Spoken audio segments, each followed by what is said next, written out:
गडावर नाही भेटायला पाहिजे। त्यात इथे सुद्धा गोल्ड ब्लॅक आणि मॅकडोवेल्स हे सुद्धा इथे पाहायला मिळतात। म्हटलं तर धान्य कोठाराच्या जर मागच्या बाजूनी जर तुम्ही आलात तर एकदम शेवटला तुम्हाला इथे नंदी महाराजांचं जे स्मारक आहे, मूर्ती आहे, तुम्हाला पाहायला मिळते। सेम मंदिराच्या बरोबर मागे अजून तुम्हाला दोन देवींच्या मूर्त्या जे तुम्हाला इथं पाहायला मिळतील। या इथे दोन देवींच्या मूर्त्या ठेवलेल्या आहेत। आता त्या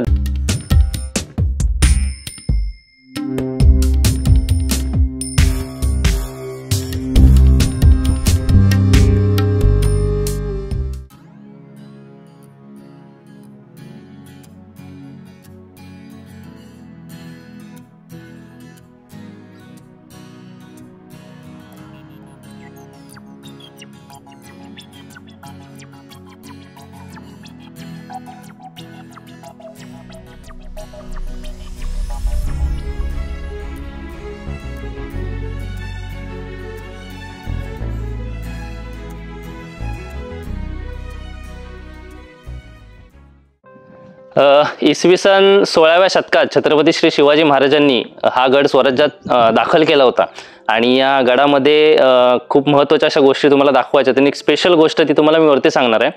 तर चला मंडळी, नमस्कार, मी गणेश मांडवकर आणि माझे सहकारी सुजितदादा शेडगे आणि संतोषदादा बोबले तुम्हा सर्वांचे दुर्गसेवक सह्याद्रीच्या यूट्यूब चॅनलवर सहर्ष स्वागत करतो।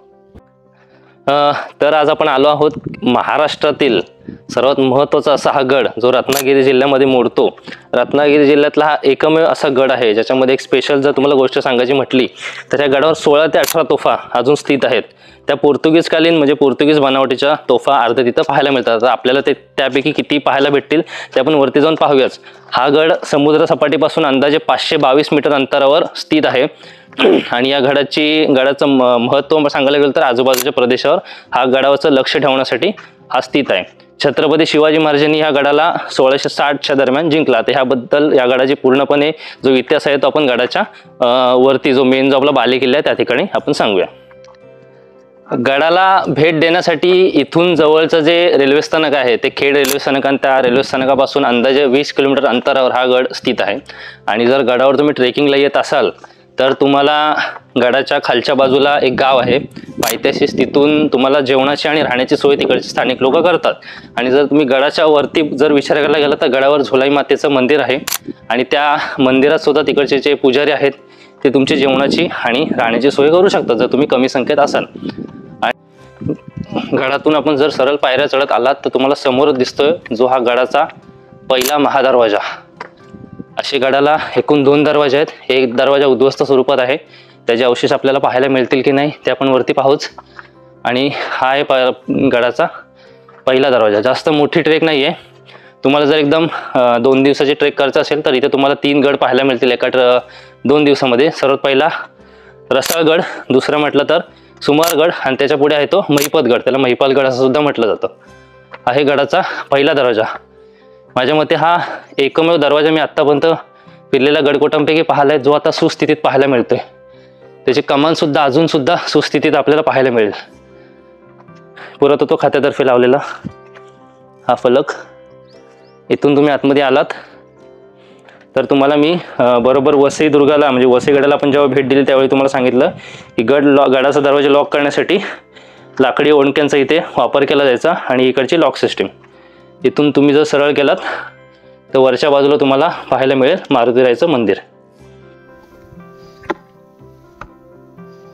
सर्वात पहिला लागला तो आपल्याला गडाचा पहिला महादरवाजा। आणि इथून तुम्ही जर वर आलात तर माझ्या डाव्या बाजूला तुम्हाला इथे देवड्या पाहायला मिळतील। देवड्या म्हटलं तर इकडे जे पहारेकरी आहेत त्यांना इथे राहण्यासाठी सोय।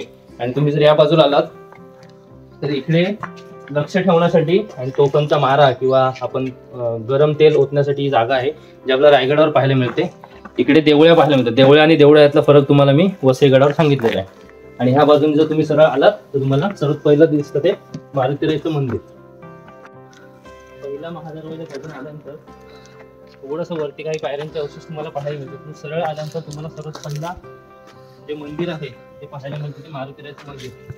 छत्रपती शिवाजी महाराजांनी आपल्या प्रत्येक गडकोटावर मारुतीरायाची स्थापना केली होती कारण ती देवता आपल्या रक्षणासाठी म्हणून मानली जाते। मारुतीरायाची मूर्ती जर तुम्ही पाहायला गेलात तर त्याच्या कमरेमध्ये खंजीर ठेवलेले अवशेष आहेत। खंजीर असणारा मारुतीराय। इथे एक छोटीशी मूर्ती आहे आणि ओठांवर दाढी मिशी आहे म्हटलं तर हे मारुतीचं एक वेगळंच रूप तुम्हाला इथे पाहायला मिळेल. आणि तुम्ही जर ह्या बाजूला आलात तर थोडा अजून वर गेल्यानंतर इथून पुढे थोडा वरती चालत गेल्यानंतर लागतो तो गडाचा दुसरा दरवाजा.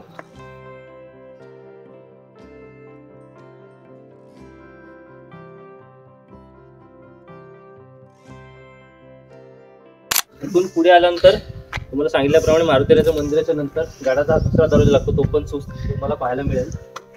आतमध्ये आलात तर पहिल्या दरवाजाजवळ तुम्हाला एक देवडी पाहायला मिळते. इकडे 2 देवड्यांचे अवशेष आहेत आणि दोन्ही बाजूला या बाजूला जर तुम्ही पाहायला गेलात तर इकडून बुरुजावर हा जो काही दरवाजाचा बुरुज आहे छोटासा, त्या बुरुजावर चढण्यासाठी पायऱ्यांचे अवशेष तुम्हाला पाहायला मिळतात. म्हटलं तर ह्या बाजूचा जो तळकोकणाचा जो प्रांत आहे त्या ठिकाणी लक्ष ठेवण्यासाठी या गडाचा जास्तीत जास्त वापर केला जात असावा. कारण माझ्या डाव्या बाजूला पुण्याचा प्रांत, या बाजूला तळकोकण.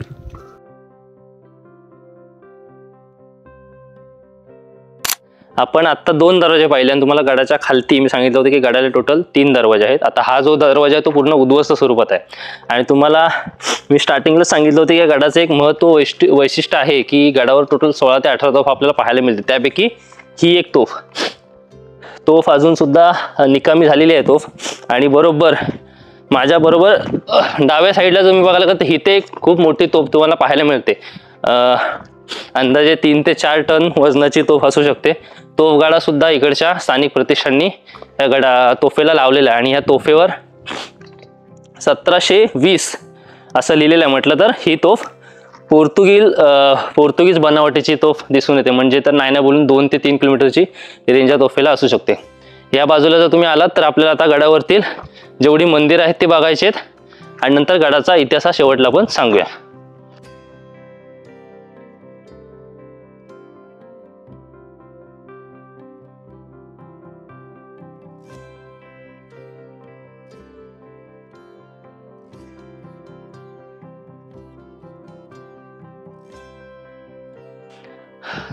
झोलाई देवीचं मंदिराजवळ आता आपण आलो आहोत 3 दरवाजे पार करून. इथे जर तुम्हाला 3 तोफा दिसल्यात त्या तोफेला जे तोफगाडे लावले ते सह्याद्री प्रतिष्ठानतर्फे लावण्यात आल्यात. आणि ही जी आहे ती दीपमाळ. तुम्ही जर माझ्या उजव्या बाजूला आलात तर हे झोलाई देवीचं मंदिर म्हणजे ज्याची बांधकामाची जी शैली आहे ती पेशवेकालीन शैली आहे. आतमध्ये जर तुम्ही बघितलात तरी पूर्णपणे लाकडाचं आतमध्ये पूर्णपणे स्ट्रक्चर बांधलेलं आहे.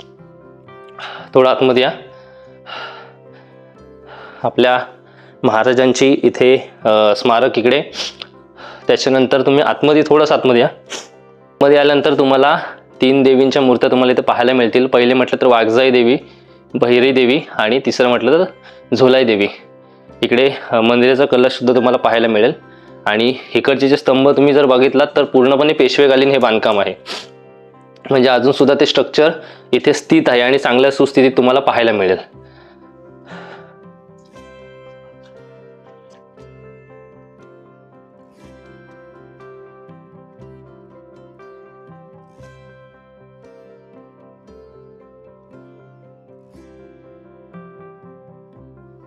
मंदिराच्या आतल्या गाभाऱ्यात तुम्हाला उजव्या बाजूला तुम्हाला जुन्या आपल्या हिंदू देवदेवतांच्या मूर्तींचे अवशेष तुम्हाला पाहायला मिळतील. म्हणजे नाही बोलून तरी 10 ते 15 इथं मूर्त्या तुम्हाला पाहायला मिळतील ज्या एकदम पेशवेकालीन किंवा शिवकालीन असण्याची शक्यता आहे. आणि जर तुम्ही माझ्या ह्या मागच्या बाजूला जर पाहायला गेलात तर ग्रामस्थांनी सांगितल्याप्रमाणे ह्या देवळामध्ये वर्षातून पालखी सोहळा असतो. जिथे इकडचे जे आसपासच्या ज्या वाड्या आहेत त्या वाड्यांची इथे पालखी येते आणि इथे खूप मोठ्या प्रकारची जत्रासुद्धा भरवली जाते. आता आपण पाहिलं गडावरचं जे महत्त्वाचं मंदिर आहे जे झोलाई देवीचं मंदिर ते पाहिल्यानंतर माझ्या मागच्या बाजूला आहे ते तलाव आहे. म्हणजे पाण्याचा साठा जो इकडे पिण्याचं पाणी म्हणून वापरलं सुद्धा जातं हे पाणी. आता ह्या बाजूला जर तुम्ही आलात तर मंदिराच्या बरोबर डाव्या बाजूला गणपती बाप्पाचे मंदिर तुम्हाला पाहायला मिळते. मूर्ती मार्बलची इथे स्थापन केलेली आहे. हे मंदिर सुद्धा पेशवेकालीन असण्याची शक्यता आहे आणि नंतर त्याची चांगल्या प्रकारे त्याचं संवर्धन झालेलं आहे. आणि जर तुम्ही ह्या बाजूला जर आलात तर झोलाई देवीच्या मंदिराच्या बरोबर मागे अजून तुम्हाला 2 देवींच्या मूर्त्या जे तुम्हाला इथं पाहायला मिळतील. या इथे 2 देवींच्या मूर्त्या ठेवलेल्या आहेत. आता त्या देवी शक्यतो काळकाई देवी म्हटलं जातं, काळकाई देवींच्या मूर्ती आहेत ते इथं म्हटलं जातं. आणि ह्या बाजूला जर तुम्ही पाहायला गेलात तर गडाचा एक महत्त्वाचा बुरुज तुम्ही इथं पाहू शकता की त्या काळातला पेशवेकालीन बुरुज किती भव्य दिव्य आणि अजून सुद्धा भक्कम स्वरूपात तुम्हाला पाहायला मिळेल. आणि इकडे सुद्धा गणपती बाप्पाची प्राचीन मूर्ती इथे ठेवलेली आहे. आतमध्ये आहे ती मार्बलची मूर्ती आहे आणि ही ह्या बाजूला आहे ती प्राचीन मूर्ती आहे. बघा तुम्ही गणपती बाप्पाचे सोंड, 2 हाताचे अवशेष आणि मागच्या बाजूला आहे ते तलाव. गडावरील आपण 2 मंदिरं पाहिली आणि काळकाई देवीचं मंदिर, झोलाई देवी, भैरी देवी आणि वाघजाई देवी त्या मंदिर पाहिल्यानंतर मंदिराच्या बरोबर डाव्या साईडला इथे तुम्हाला एक तोफ पाहायला मिळते जी पूर्णपणे आता भग्न अवस्था आहे. आणि तुम्ही बरोबर ह्या गडावरचं जे सर्वात महत्त्वाचं अवशेष जर तुम्ही पाहायला गेलात तर हे आहे. आता आंग्रे शकावलीमध्ये ह्या अवशेषाला धान्य कोठार असं त्यांनी नाव दिलेलं आहे आणि त्याचे जे अवशेष आहेत ते अजून सुद्धा स्थित आहेत. वरती जे आत्ता जे बांधकाम आहे ते आत्ता केलेलं आहे. इकडचा दरवाजा ओपन दिसतोय. धान्य कोठाराचा जो मधला दरवाजा आहे म्हणजे शेवटचा जो दरवाजा आहे त्याच्या वरच्या बाजूला गणपती बाप्पाची जी मूर्ती आहे जी स्थापन केलेली आहे. ही चौकट पूर्ण पार केल्यानंतर आतमध्ये तुम्हाला धान्य कोठार दिसतं. आतमध्ये जाऊन मग तुम्हाला वेगवेगळ्या प्रकारचे अवशेष तुम्हाला पाहायला मिळतील. तुम्हाला सांगितल्याप्रमाणे आंग्रे शकावली या पुस्तकामध्ये तुम्हाला या अवशेषाला धान्य कोठार असं नाव म्हटलेलं आहे. आणि जर तुम्ही आतमध्ये आलात तर हे आजूबाजूचं बांधकाम हे अजून सुद्धा पेशवेकालीन आहे, पण हे वरचं जे बांधकाम आहे हे लाकडाचं बांधकाम हे सुद्धा जुनं दिसतंय. हे बाकीचे नंतर लावलेत, पण जर ह्या गडावर ट्रेकिंगसाठी येत असाल किंवा कॅम्पिंगसाठी येत असाल तर हे खूप चांगलं ठिकाण आहे कॅम्प करण्यासाठी. माझ्या मते इथे कोणीतरी कॅम्प केला असावं. इथे चूल वगैरे लावली दिसते. जर ट्रेकिंगसाठी पावसाळ्यामध्ये पावसाळा सोडून जर आपण आलात हिवाळ्यावर दरम्यान तिथं ट्रेकिंगसाठी खूप चांगली जागा आहे. इथे तुम्ही जर बघायला गेलात तर देवडासुद्धा आहेत आणि सर्वात महत्त्वाचा अनमोल जो हिरा आपल्याला पाहायला मिळतो तो सुद्धा आपल्याला भेटलेला आहे, जे गडावर नाही भेटायला पाहिजे. त्यात इथे सुद्धा गोल्ड ब्लॅक आणि मॅकडॉवेल्स हे सुद्धा इथे पाहायला मिळतात. म्हटलं तर ट्रेकिंगच्या नावाखाली इथे वेगळे धंदे सुद्धा चालू असतात. जे गडावर नाही दिसलं पाहिजे ते आपल्याला दरवेळी प्रत्येक गडावर दिसतंच. धान्य कोठाराच्या जर मागच्या बाजूनी जर तुम्ही आलात तर एकदम शेवटला तुम्हाला इथे नंदी महाराजांचं जे स्मारक आहे, मूर्ती आहे तुम्हाला पाहायला मिळते. सेम जे नंदी महाराज आहेत तुम्हाला रायगडावर जगदीश्वराच्या मंदिराचे तर तुम्हाला पाहायला मिळतील. सेम तसंच त्यांचं जे पुढचं जे तोंडाचे अवशेष आहेत ते तोडलेले आहेत. म्हणजे जसं रायगडावर आपण सांगतो त्याचप्रमाणे इथेही आपण बोलू शकतो की ही जी लढाई होती ती धर्माची लढाई होती, ना की ती राजकीय कुठली लढाई होती. आणि ह्या बाजूला जर तुम्ही बघायला गेलात तर शंकर महादेव इथे स्थापन झालेले आहेत आणि स्थानिकांच्या मते ही जी बाजूची जी मूर्ती आहे ती गजलक्ष्मी देवीची मूर्ती स्थानिक लोक सांगतात. आणि इथे महादेवाची पिंड तुम्हाला पाहायला मिळते, शिवलिंग. आणि ह्या मागच्या बाजूला तुम्हाला हे जे दिसतंय ते पूर्णपणे जावळीचं खोळ म्हणजेच सह्याद्री. आत्तापर्यंत आपण गडावर आपल्या जितके अवशेष कव्हर करता आले तितके केले. माझ्यासोबत माझे सहकारी संतोष दादा, सूरज दादा आणि याचं नाव आकाश, रोशन दादा, आम्ही 4 जण या गडाला भेट देण्यासाठी आलो. कारण तर वेगळंच होतं. आमच्या प्रतिष्ठानचे कार्यकारिणी सदस्य नितीनदादा बोबले यांचा शुभविवाह हा उद्या आहे आणि त्याच्या हळदी समारंभासाठी आणि लग्नासाठी आज आम्ही इथे आलो आहोत.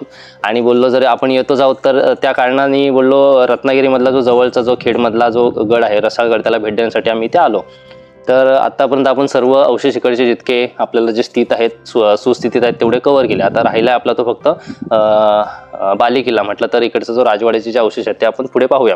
गडाचा जर थोडक्यात इतिहास सांगायचं म्हटलं तर छत्रपती शिवाजी महाराजांनी ज्यावेळी कोकण प्रांताची जी मोहीम हाती घेतली त्यावेळी हा जो पूर्णपणे प्रदेश होता तो आपले जे जावळीचे जे मोरे, चंद्रराव मोरे यांच्या अखत्यारीखाली हा पूर्णपणे प्रदेश होता, त्यांच्या हद्दीत होता. त्यावेळी 1660च्या दरम्यान छत्रपती शिवाजी महाराजांनी हा गड जिंकून घेतला. ज्यावेळी छत्रपती शिवाजी महाराजांनी हा गड जिंकून घेतला त्याच दरम्यान ह्या गडाचे बांधकाम सुद्धा त्यांनी केले, कारण त्या बांधकामानुसार आपल्याला ते दिसून येतं. आणि त्यांच्या ज्यावेळी हा प्रदेशावर त्यांचं राज्य होतं त्यावेळी ह्या गडावर शक्यतो कुठलाही मोहिमा किंवा लढाई झाल्या नाहीत किंवा अशा कोणत्याही नोंदी आपल्याला सापडल्या नाहीत. पुढे जर आपण पाहायला गेलो तर हा गड आंग्र्यांच्या आधिपत्याखाली आला. तुम्हाला सांगितलं की मी एक रायगडवाडीची एक व्हिडिओ बनवली होती. तर रायगडवाडीच्या व्हिडिओनुसार जंजिरेचा जो सिद्धी खैरियत म्हणजे जे सिद्धी होते आणि मराठा यांचे युद्ध चालू झाले ते 1733च्या आसपास रायगडाच्या पायथ्याशी वगैरे त्या एरियामध्ये चालू झाले.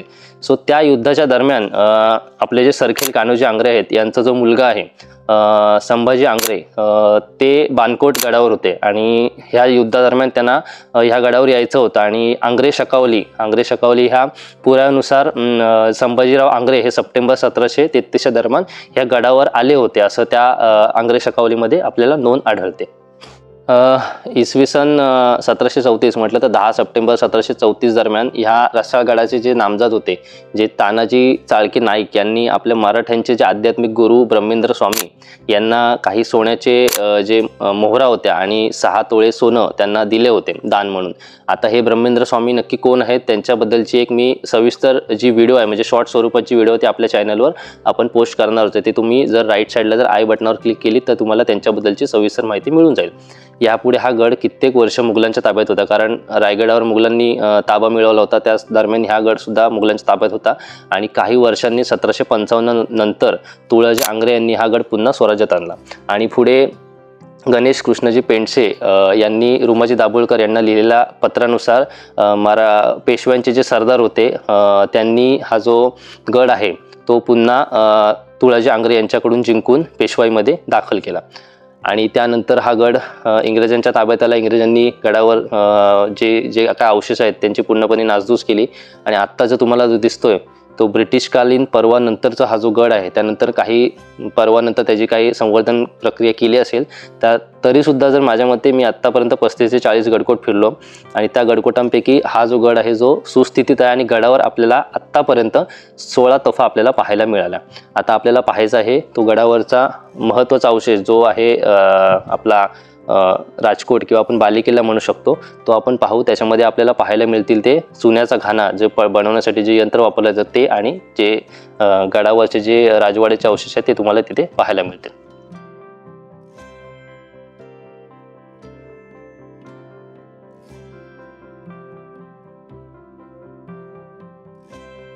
गडावरील जी मुख्य वास्तू जी तुम्हाला दाखवायची होती ती आहे गडाचा राजवाडा. म्हटलं तर बालेकिल्ला. हा बालेकिल्ल्याचा महादरवाजा असू शकतो तो पूर्णपणे उद्ध्वस्त स्वरूपात आहे. आतमध्ये तुम्हाला जर अवशेष पाहायला गेलात तर चुन्याचा घाणा हा मिक्स करण्यासाठी हा जो इकडचा अवशेष तुम्हाला दिसत आणि आता सुद्धा काम चालू आहे पुरातत्व खात्यातर्फे आणि हे जे तुम्हाला जोत्याचे अवशेष दिसत आहेत ते पूर्णपणे राजवाड्याचे अवशेष आहेत. इकडचे जे कोण किल्लेदार असू शकतात किंवा गडपाल असू शकतात त्यांच्या वाड्याचे अवशेष तुम्हाला इथे पाहायला मिळतील. आणि जर तुम्ही ह्या बाजूला जर तुम्ही आलात तर हा जो वाड्याच्या संरक्षणासाठी 4 बाजूला तुम्हाला 4 बुरुज पाहायला मिळतील. मागच्या बाजूला 2 बुरुज आहेत, ह्या बाजूला 2 बुरुज आहेत आणि इकडच्या बुरुजाजवळ तुम्हाला एक तोफ पाहायला मिळते जी शक्यतो पोर्तुगीजांच्या बनावटीतली तोफ आहेत. एक नाही इथे टोटल 3 तोफा आहेत. हे बघा या आहेत टोटल 3 तोफा ज्या बुरुजावर आहेत. म्हटलं तर ह्या बालेकिल्ल्याच्या संरक्षणासाठी जर खालचा जर महत्त्वाचा खालचा जो गड जर हरलात किंवा जर पडला तर बालेकिल्ल्याच्या संरक्षणासाठी हा जो बालेकिल्ला आहे तो बनवलेला आहे आणि इकडे 3 तोफा इथे स्थित आहेत आणि त्या सुद्धा अजून सुद्धा चांगल्या परिस्थितीत तुम्हाला पाहायला मिळतात. मागच्या बाजूला जो तुम्हाला दिसतोय तो पूर्णपणे तळकोकणाचा प्रदेश. आपण काही कार्यक्रमानिमित्त आपण रत्नागिरी जिल्ह्यामधील खेड तालुक्यामध्ये आलो आणि रसाळगडाला भेट दिली. ह्या गडाचा जो काय अभ्यास आहे जो काय इतिहास आहे तो आपल्याला आंग्रे शकावली या पुस्तकाद्वारे आपल्याला भेटला आहे. गडावर आपल्याला खूप अवशेष मंदिरं पाहायला मिळाली आणि सर्वात महत्त्वाचे म्हटलं तर 16 ते 18 तोफा आपल्याला इथे पाहायला भेटला. ह्या गडाचा अवशेष आणि ह्या गडाचा इतिहास जर तुम्हाला आवडला असेल आणि हा जो इतिहास आपल्या प्रत्येकाच्या घराघरात पोहोचवणे हा आपलं प्रत्येकाचं काम आहे. कारण ही जी मी मेहनत घेतोय ती फक्त माझ्या स्वतःपुरती नसून हा जो आपल्या रायगड जिल्ह्यामध्ये किंवा रत्नागिरी जिल्ह्यामध्ये आणि स्पेशली कोकण प्रांतामध्ये जे महाराजांनी गड आपले उभे केलेत त्या गडांचा इतिहास हा प्रत्येकाच्या घराघरात आणि प्रत्येकाच्या मनामनात पोहोचावा हाच माझं एक उद्दिष्ट आहे आणि ते उद्दिष्ट पूर्ण करण्यासाठी तुमची मदतीची गरज मला आहे. आणि ही जर व्हिडिओ आवडल्यास या व्हिडिओला लाईक कमेंट आणि तुमचा जो काय अभिप्राय आहे तो कमेंट स्वरूपात तुम्ही द्या आणि ही व्हिडिओ जास्तीत जास्त लोकांपर्यंत शेअर करा. कारण आपल्या रत्नागिरी जिल्ह्यामध्ये असे कितीतरी गड आहेत जे आपल्याला पाहायला मिळतील पण त्यांचा इतिहास खूप कमी जणांना माहिती आहे आणि ह्या गडाचा इतिहास खूप कमी ठिकाणी आपल्याला भेटतो. आंग्रे शकावलीमध्ये फक्त या गडाचं जे काय आहे नाव आपल्याला उपलब्ध भेटते. ही व्हिडिओ जास्तीत जास्त शेअर करा आणि आपल्या चॅनलला सबस्क्राईब करून बेल आयकॉनवर क्लिक करा. त्याकरूनच तुम्हाला आपल्या जे व्हिडिओवर जे चॅनलवर जेवढे व्हिडिओ येतील ते तुमच्यापर्यंत पोहोचतील. धन्यवाद.